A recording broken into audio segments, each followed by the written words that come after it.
Sadly, another American journalist has been killed by Russian troops. This time, maybe journalist isn't the right word, a member of the media, a camera person.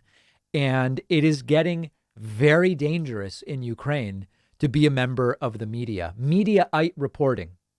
Fox News cameraman killed in attack that wounded Benjamin Hall.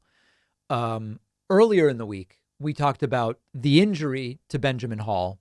We now are learning about the death of cameraman Pierre Zakrzewski, who was killed outside Kyiv in Ukraine.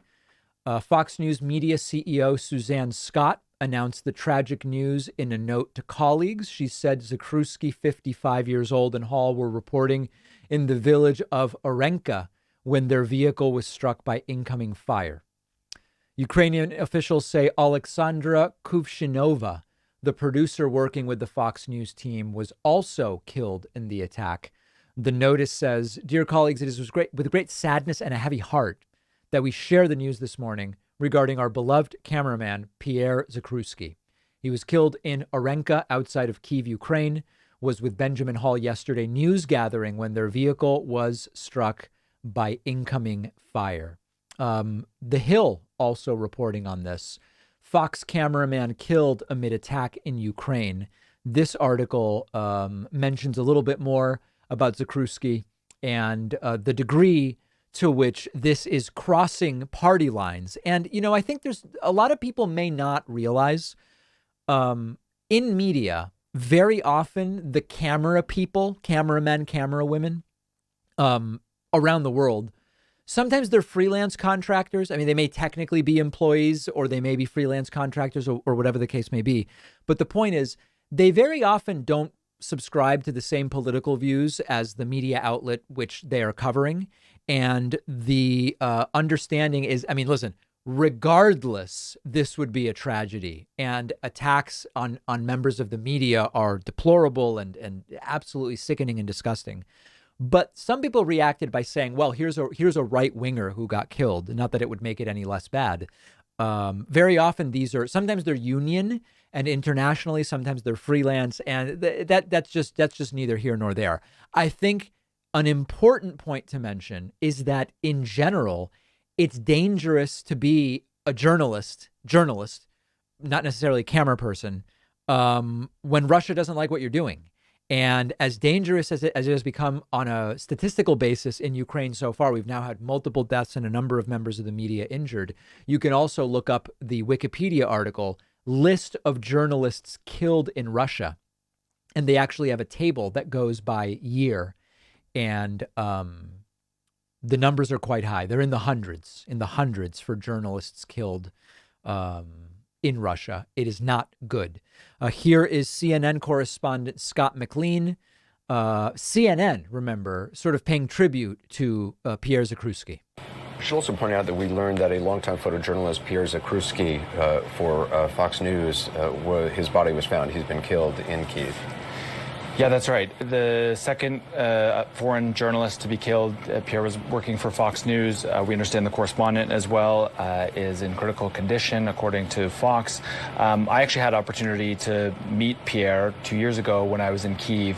I can tell you he was extremely popular in the industry. It's a pretty small industry, especially on the road with international journalists. Everybody seemed to know him. I don't usually drink a lot when I'm on the road because we're busy, but I can tell you on our last night, I have a picture with him and we were 3 sheets to the wind because he was just a lovely guy to hang out with. And we were just having a riot hanging out with the Fox guys. I ended up running into him in 2020, a few months later when we were in the lockdown in London where he was living.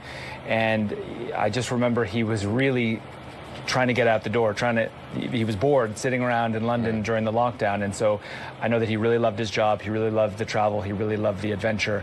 Obviously, this is a tragedy, and it seems like he's universally loved in this industry. And I can tell you from my brief experience with him, he was just a really lovely guy to be around. Yeah. So there's the personal tragedy. Someone died here. Someone with a family has died. There's also the reality that, yes, war journalism is not without its dangers. There's no question about it. But it's a small sample. This has been a short engagement so far, this invasion of Ukraine by Russia. And we've, the number of people killed is thankfully low in terms of the raw number, but on a proportions basis for how many journalists are there and how long it's been, Russia is not taking particular care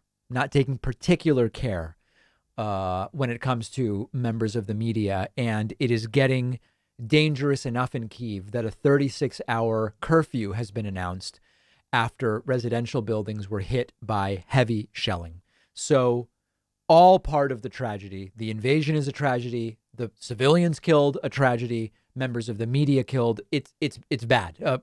Members, people, Ukrainian citizens just defending their country, killed. It's all absolutely horrifying. And by the way, I would say it's also a tragedy when Russian soldiers are sent without a clue sometimes as to what's really even going on, and very often not even wanting or believing that this is a worthy cause when they are killed. I mean, a lot of them are kids as well. So it's all tragedy. Let me know what you think. You can find me on Twitter at @dpacman. We have a packed program for you today. One of our sponsors is called Privacy. Privacy is a totally free service that I've been using for years. Privacy lets me create virtual payment cards with one click. And when I use the virtual card, the money is taken out of my bank account. You can create multiple cards, delete them, freeze them, set a spending limit on them. Let's say I'm signing up for a free trial and it requires a credit card. Privacy will autofill a virtual card number. And then after signing up, I can delete that virtual card. So I know I'm not going to be charged again. Something really useful and very practical. Or let's say I'm ordering food over the phone, but I left my wallet somewhere. I don't have my real credit card on me. I can use a virtual card on my Privacy mobile app. But really the best part is you're not out there exposing your real credit card number, so you're not as susceptible to data breaches and identity theft.